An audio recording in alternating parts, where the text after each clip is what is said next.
está no ar mais um programa Trânsito Seguro. Hoje, dia 15 de agosto de 2019, a gente vai falar aí das regras, novidades, tudo que envolve aí o mundo de trânsito, transporte e mobilidade.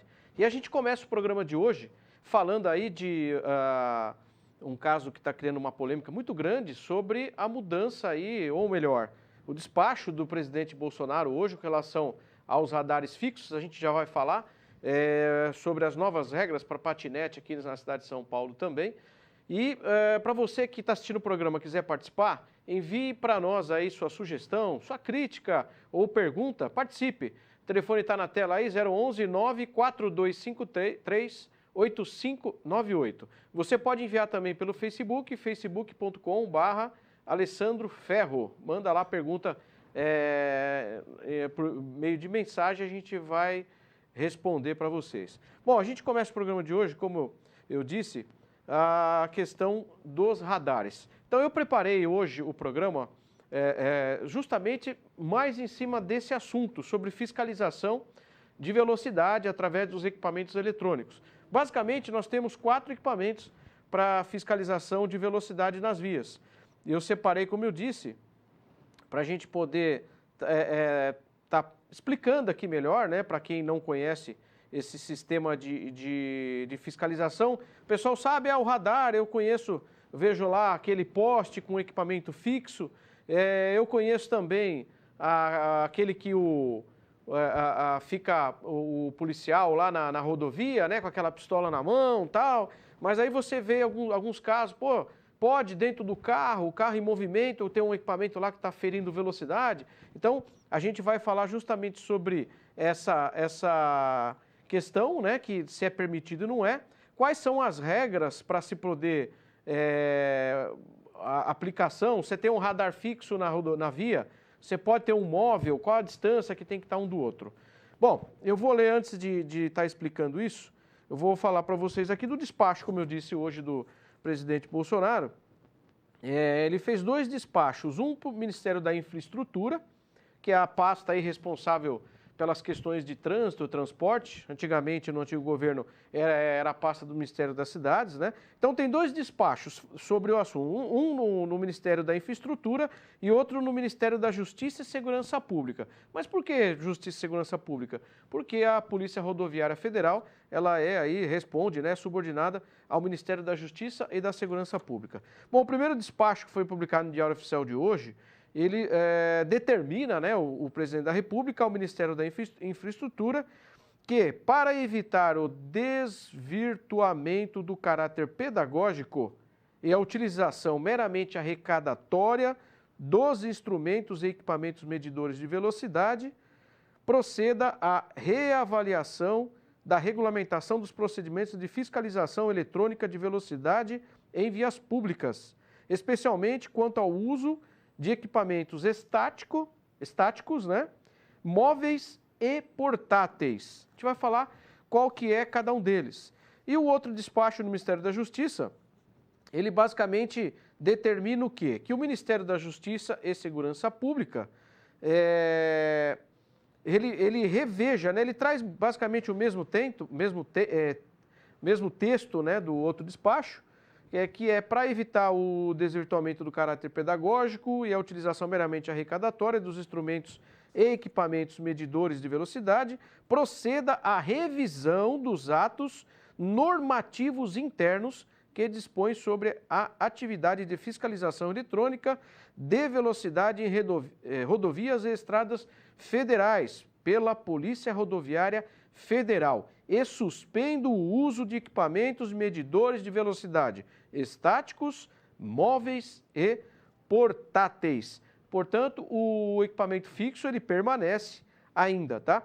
Até que o Ministério da Infraestrutura conclua a reavaliação da regulamentação dos procedimentos de fiscalização eletrônica. Bom, como eu disse para vocês, eu separei através de imagens e texto, né, até menciona a resolução que trata desse assunto. A gente vai mostrar, vou pedir para o Jonas colocar para a gente a primeira imagem que fala aí sobre o radar sobre equipamento. A primeira imagem aí até menciona a resolução que trata desse assunto de equipamentos, né? A resolução 369, lá de 2011, antiga. O artigo 1º dela fala assim: a medição das velocidades desenvolvidas pelos veículos automotores elétricos, reboques, semi-reboques nas vias públicas, deve ser efetuada por meio de instrumento ou equipamento que registre ou indique a velocidade medida, com ou sem dispositivo registrador de imagem dos seguintes tipos. Então, como eu disse, basicamente, são 4 tipos de medidores. O 1, fixo.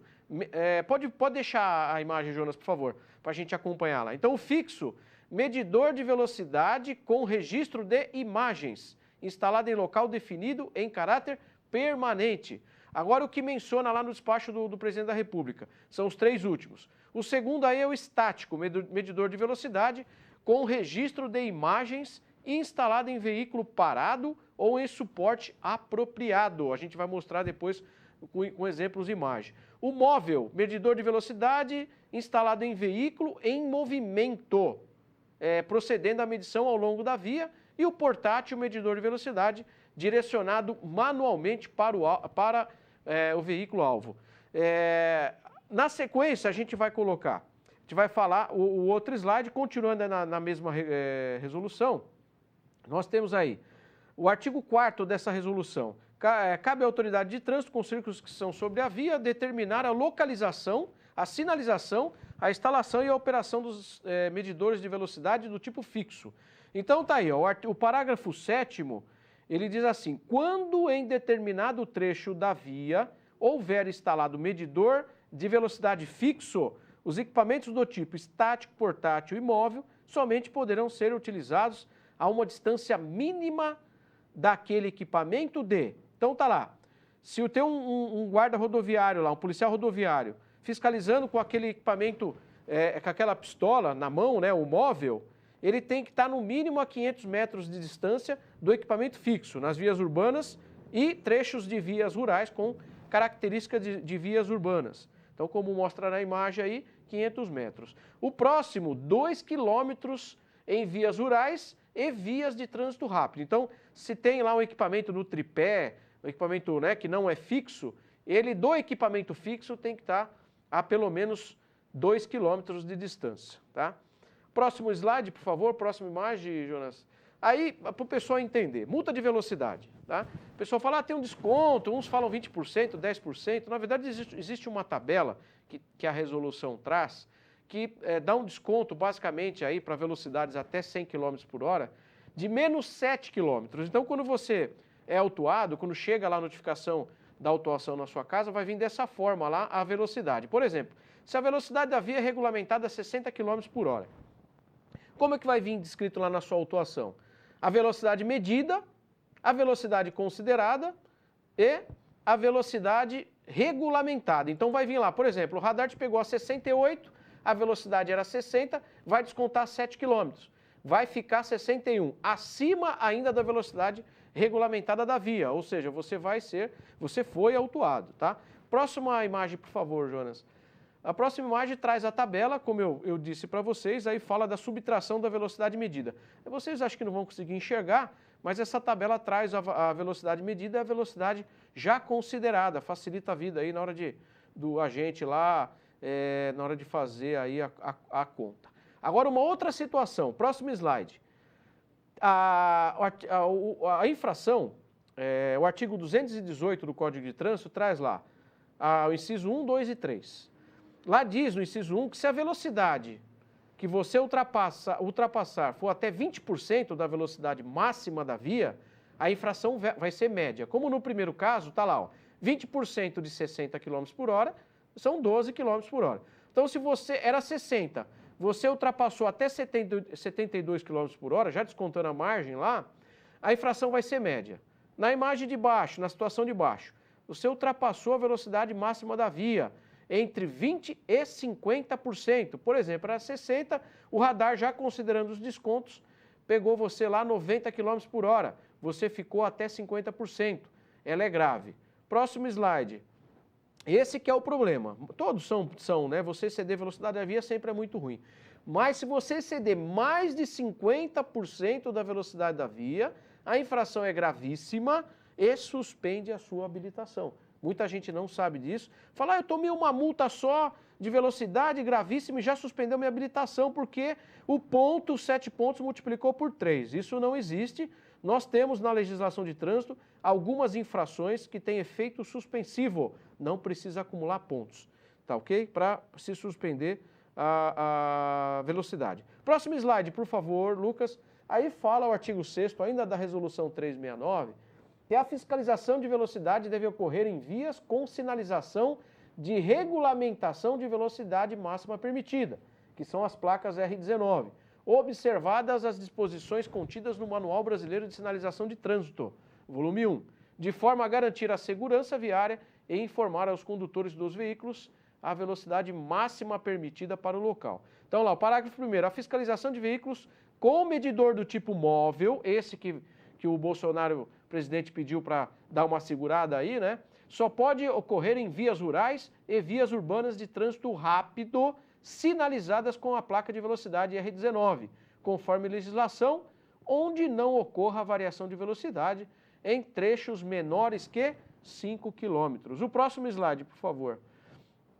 Aí tá, ó, artigo 7º. Em trechos de estradas e rodovias, onde houver a placa de velocidade, R19, poderá ser realizada a fiscalização com medidores de velocidade do tipo móvel, estático ou portátil, desde que observados os limites de velocidades estabelecidos no parágrafo 1º do artigo 61.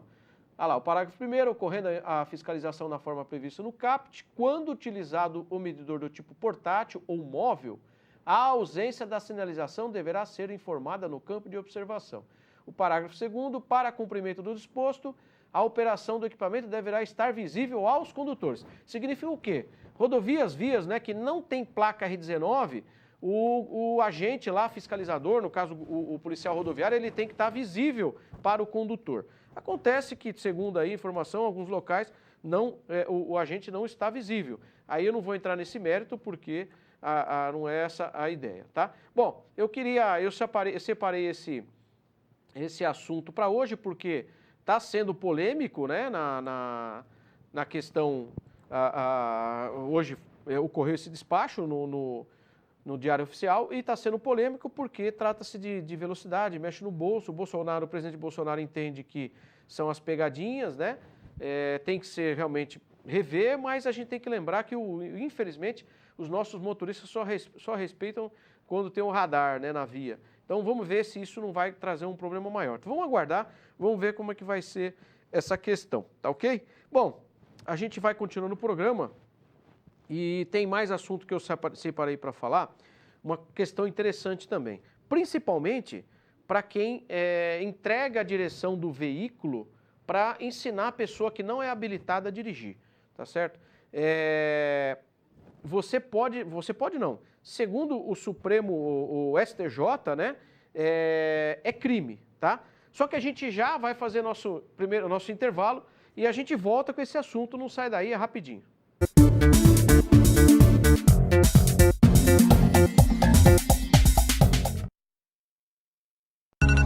A gente é assim, gosta de saber o que está acontecendo, de fazer acontecer e de não fazer nada, de guardar cada momento. E claro, compartilhar com quem você gosta. A gente sabe que usar o celular dirigindo é muito perigoso, mas acaba se arriscando. Até que um dia, você sabe. A gente sabe o que tem que ser feito no trânsito, basta fazer. A gente é assim. Chega uma hora que quer mais é aproveitar o que já conquistou. A gente já tem experiência suficiente, já conhece os atalhos. Quer mais é viver o bom da vida. Sem pressão, a gente tá no comando, tem controle, sabe dos nossos limites. A gente sabe que excesso de velocidade é perigoso, mas acaba se arriscando, até que um dia você sabe. A gente sabe o que tem que ser feito no trânsito, basta fazer. Mãe, quando você sair pra beber com as amigas, deixa o carro na garagem. Ô pai, deixa pra atender o celular depois da viagem. A placa de pare é pra gente parar. Pai, andar tão rápido é perigoso. Ouvir o conselho de quem te ama faz todo sentido. Faça sua parte para um trânsito mais seguro. Me ouça, me ouça, me ouça, me ouça. Maio Amarelo. No trânsito, o sentido é a vida.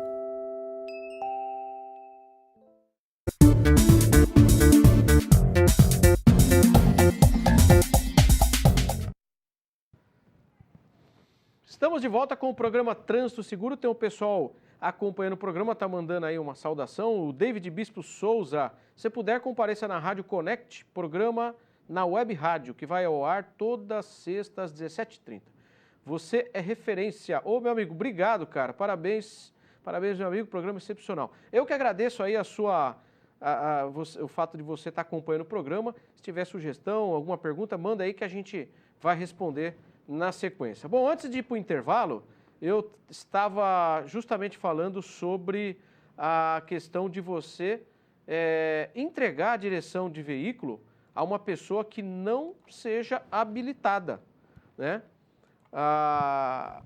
Ou esteja com seu direito de dirigir suspenso ou cassado, ou ainda que a sua condição física ou mental não lhe traga, né, condições de conduzir com segurança. Muita gente não sabe disso, né? É uma decisão de 2016, é uma súmula do STJ, que eles entendem, né, que para quem entrega a direção do veículo à pessoa nessas condições comete o crime. Então, assim, ó, para o STJ, o delito previsto no artigo 310 do Código de Trânsito é crime de perigo abstrato. Assim, não é exigível para o aperfeiçoamento do delito a ocorrência de lesão ou perigo de dano concreto na conduta de quem permite, confia ou entrega a direção de veículo automotor à pessoa não habilitada, com habilitação cassada ou com direito de dirigir suspenso, ou ainda que, por seu estado de saúde física ou mental, ou por embriaguez, não esteja em condições de dirigir com segurança. Então é o crime de perigo abstrato, né? Desnecessário ocorrer a lesão ou exposição ao dano, ao risco de dano, né? Ao perigo de dano. Enfim, muita gente não sabe disso, entrega a direção do veículo, né? Às vezes para a pessoa é funcionário, enfim, ou é o pai, deixa o filho usar o carro, muita gente fala, meu filho pegou escondido, então cuidado, até mesmo quando você vende um carro e a pessoa não é habilitada, você tem que ter esse cuidado de quando você entrega as chaves do veículo, na venda ou emprestado, se a pessoa ela é devidamente habilitada, se ela não está suspensa ou não. Mas como que eu vou saber se ela está suspensa ou não? Você que tem que ter os cuidados aí necessários, tá? Maria de Fátima Rufino está mandando uma boa tarde aí a todos, também a Solange de Abreu, boa tarde. Boa tarde, Solange, obrigado pela sua audiência aí. Bom, a gente continua, tem mais assunto aqui para falar sobre a questão... uma questão interessante. Você sabia que você, por exemplo, você foi autuado injustamente, né? Você tomou as multas lá e você tem certeza, não, eu não estava lá, não é meu, pode ter um dublê do veículo, e você vai chegar o momento de ter que licenciar o seu carro. Se você não pagar essas multas, você não licencia. Acontece que na legislação de trânsito, no artigo 284, parágrafo 3º do Código de Trânsito, ele traz lá essa oportunidade, vamos dizer assim, né, de você poder licenciar o veículo sem pagar multa, se você efetuou o recurso dessas multas, né? Então tá lá, o artigo 284 diz assim: o pagamento da multa poderá ser efetuado até a data do vencimento expressa na notificação por 80% do seu valor. Por isso que quando você vai pagar a multa antes do vencimento, você tem 20% de desconto. Na verdade, você tem 20% de desconto porque a lei diz assim, que você pagando até o vencimento, você paga só 80% do valor dela. O parágrafo 3º do artigo 284 diz assim: não incidirá cobrança moratória e não poderá ser aplicado qualquer restrição, inclusive para fins de licenciamento e transferência, enquanto não for encerrada a instância administrativa de julgamento de infrações e penalidades. Bom, Alessandro, olha, eu fiz recurso de umas multas que não são minhas e eu tenho que licenciar meu carro no final do mês. E o Detran ainda não julgou o meu recurso. Pelo menos eu não recebi na minha casa se foi deferido ou indeferido, não foi ainda julgado. Você vai no órgão de trânsito, tá? Isso é em todo o país, vai no Detran, né? E você solicita isso, pelo menos aqui em São Paulo, a informação que eu tive é que você tem que fazer essa solicitação pessoalmente. Você vai lá e fala, ó, leva os protocolos, ó, não foi julgada as minhas multas ainda e eu preciso licenciar o carro. Você pode licenciar e pagar essa multa depois se você não conseguir ter argumentos suficientes para que a sua multa seja indeferida. Ou melhor, seja deferida, né? Tudo bem? Então eu quis trazer essa questão aí, tá? Bom, a gente vai falar agora sobre uma situação dos patinetes, outro assunto muito polêmico, né? Aqui também na cidade de São Paulo. Não só em São Paulo, nas grandes cidades, né? Nós temos aí a questão do patinete, que o pessoal fala, tem que usar capacete, não tem. Então a prefeitura ela vem regulamentando isso e saiu agora de novo aí. Nesse último sábado agora, dia 10 de agosto, eu separei um trecho aqui até para falar para vocês, que traz assim. A Prefeitura de São Paulo publicou nesse último sábado, dia 10, um decreto que regulamenta o serviço de compartilhamento de patinetes elétricos na capital paulista. A velocidade máxima, nós temos um banner, eu vou pedir para o Jonas colocar, que ele também vai explicando lá, esse mesmo. Então tá lá, ó. A velocidade máxima prevista na regulamentação é de 20 km por hora. Não será permitido o uso de equipamento na calçada apenas em ciclovia e ciclofaixas.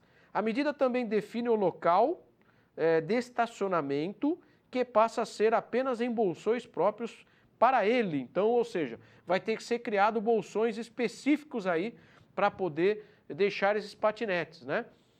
Aqui uma outra situação, sendo assim, fica proibido estacionar o patinete elétrico compartilhado em qualquer local. Realmente está meio bagunçado aí, né? Está meio espalhado em qualquer canto, alguns lugares estão organizados e tal. Aqui também o pessoal que faz a locação deveria ter um pouquinho mais de senso, né? De repente coloca num lugar ali mais de forma que não atrapalhe o pedestre, não atrapalhe a entrada de carro, nada.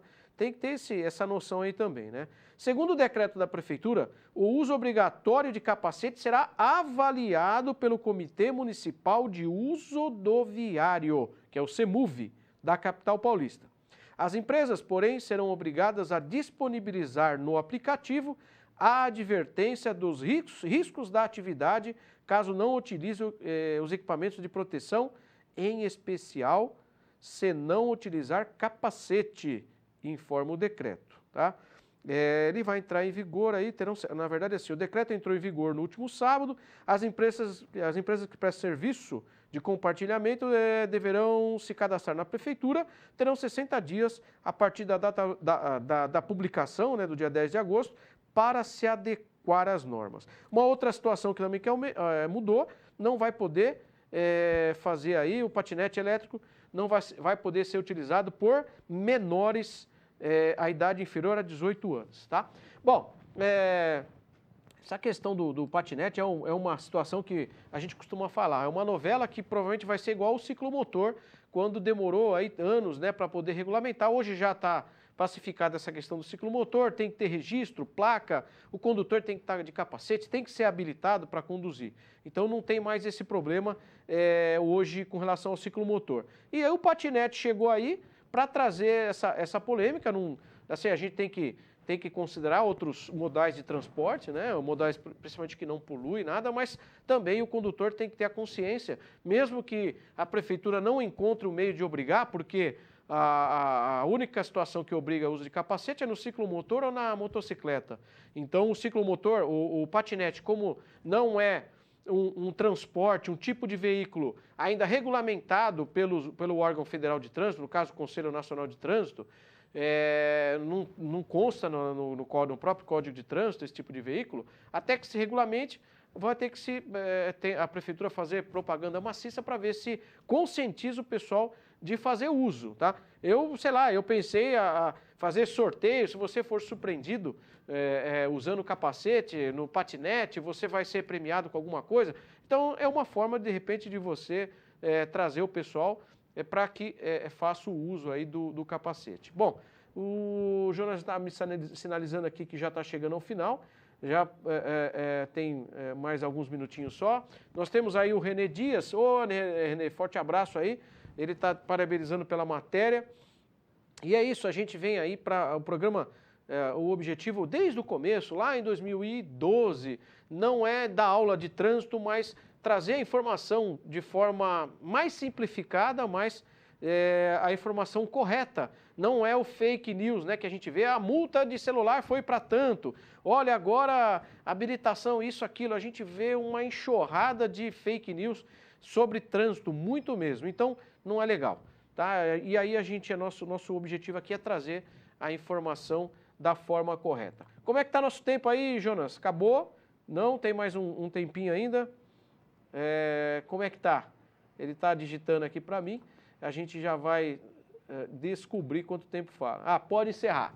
Então, pessoal, é isso aí. A gente vai encerrar o programa de hoje. Esse programa vai estar disponível, a gente vai compartilhar.